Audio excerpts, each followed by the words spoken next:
महायुतीमध्ये शिंदेंच्या शिवसेनेला डावललं जात असल्याची तक्रार उपमुख्यमंत्री एकनाथ शिंदे यांनी थेट केंद्रीय गृहमंत्री अमित शहा यांच्याकडे केल्याची चर्चा आहे। अजित पवारांच्या अर्थ खात्यावर शिंदेंचा मुख्य आक्षेप असल्याचं सांगण्यात येत आहे। रायगड आणि नाशिकच्या पालकमंत्री पदावर तोडगा काढण्याची मागणी सुद्धा शिंदेंनी केल्याची माहिती आहे। दुसरीकडे एकनाथ शिंदेंशी चांगला संवाद असून ते अशी तक्रार करतील असं वाटत नाही, असं उपमुख्यमंत्री अजित पवार म्हणाले। पाहूया नेमकं काय काय कोणी कोणी म्हटलेलं आहे या संदर्भातला हा सविस्तर रिपोर्ट।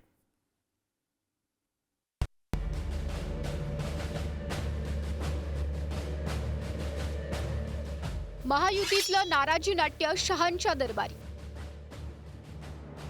महायुतीत डावललं जातंय, शिंदेंची शहांकडे खंत। अजित पवारांच्या अर्थ खात्यावर शिंदे शिवसेना नाराज। रायगड नाशिक पालकमंत्री पदाचा तिढा सोडवण्याची मागणी। शिंदे तक्रार करतील असं वाटत नाही, अजित पवारांचं स्पष्टीकरण। छत्रपती शिवरायांच्या पुण्यतिथी निमित्तानं अमित शहा यांचा महाराष्ट्र दौरा महायुतीतल्या कुरबुरींनी गाजलाय। अमित शहा रायगड आणि मुंबईत असताना मुख्यमंत्री आणि दोन्ही उपमुख्यमंत्री त्यांच्या सोबत होते। या दौऱ्यात महायुतीत डावललं जात असल्याची तक्रार एकनाथ शिंदेंनी अमित शहांकडे केल्याची चर्चा आहे। महायुतीत डावललं जात असल्याची एकनाथ शिंदेंची खंत आहे। अजित पवार आणि अर्थ खात्यावर शिंदेंची नाराजी। आमदार मंत्र्यांच्या फाईल्स क्लिअर होत नसल्याचा आक्षेप आहे। शिंदेंच्या आमदारांच्या विकास कामांत अडथळ्यांची तक्रार आहे। रायगड नाशिक या पालकमंत्री पदाचा तिढा सोडवण्याची मागणी आहे। शिंदेंच्या कार्यकाळातील योजना बंद केल्या जात आहेत अशीही नाराजी आहे। शिवसेनेच्या मंत्र्यांच्या कार्यालयात सचिव अधिकाऱ्यांच्या नियुक्त्यांना विलंबाचा आक्षेप आहे। शनिवारी झालेल्या बैठकीनंतर मुंबईत मुक्कामी असलेल्या शहांची रविवारी सकाळीही एकनाथ शिंदेंनी भेट घेतली। मुख्यमंत्री देवेंद्र फडणवीस आणि उपमुख्यमंत्री अजित पवार यांच्या अनुपस्थितीमध्ये पार पडलेल्या भेटीमुळे राजकीय वर्तुळात अनेकांच्या भुवया उंचावल्या आहेत। रायगड दौऱ्यानंतर शिंदेंनी शहांकडे खंत व्यक्त केल्याच्या चर्चा सुरू होती।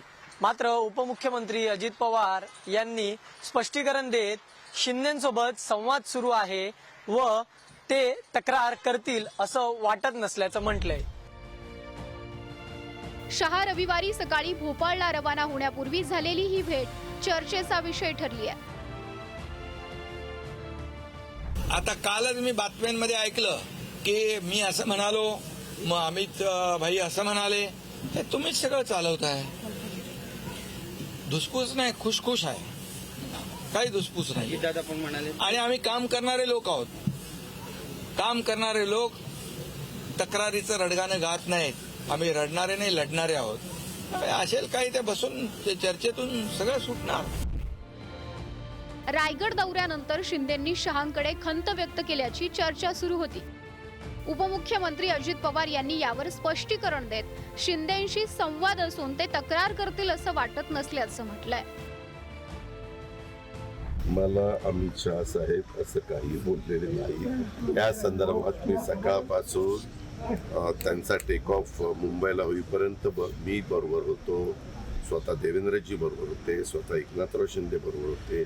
आणि एकनाथराव शिंदे साहेबांना काही सांगायचं असेल तर आमचे संबंध चांगले आहेत, त्याच्यामुळं ते तिकडं तक्रार करतील असं मला अजिबात वाटत नाही। आम्ही दर आठवड्याला अनेकदा सरकारच्या वेगवेगळ्या महत्वाच्या निर्णयाच्या संदर्भामध्ये एकत्र बसत असतो, बोलत असतो, चर्चा करत असतो, मार्ग काढत असतो। अजित पवारांनी याबाबत स्पष्टीकरण दिलं असलं तरी विरोधकांना या चर्चेनं मुद्दा मिळालाय। पण पालकमंत्र्याचा तिढा काही ते सोडवू शकले नाहीत। रायगड सारख्या जिल्ह्याला जिथे तुम्ही छत्रपती शिवाजी महाराजांच्या नावानं प्रवचन दिलं रायगडावर, तिथे तुम्ही तुमच्या महायुतीमधला एकोपा दाखवू शकला नाहीत। मी पाहिलं की एसएनसी गटाचे लोक स्नेहभोजनाला नव्हते। अशी तक्रार अशी कोणतीही तक्रार केली नाही असं अजितदादांनी सांगितलं आहे। तक्रार करण्यासाठी अशा पद्धतीचा वापर करणार नाही. आणि एकनाथ शिंदे साहेब एक आक्रमक नेते आहे. जर त्यांच्या मनात ज्या दिवशी काही बोलायचं असेल तर ते असं अमित भाईंना सांगून बोलतील नाही. त्यांना बोलायचं असेल तर ते डायरेक्ट कॅबिनेटमध्ये अजितदादा बोलतील. आता एकनाथ शिंदेंनी खदखद आणि मनातली खंत थेट शहांसमोर व्यक्त केल्याचं सांगण्यात येतंय. त्यावर अमित शहांनी महायुतीत मतभेद संघर्ष न करता योग्य समन्वयाच्या सूचना मुख्यमंत्री देवेंद्र फडणवीस यांना दिल्याचं सांगण्यात येतंय. आता महायुतीतला हा वाद दिल्ली दरबारी पोहोचल्यानं पुढं काय होणार याची उत्सुकता आहे. ब्युरो रिपोर्ट, पुढारी न्यूज, मुंबई.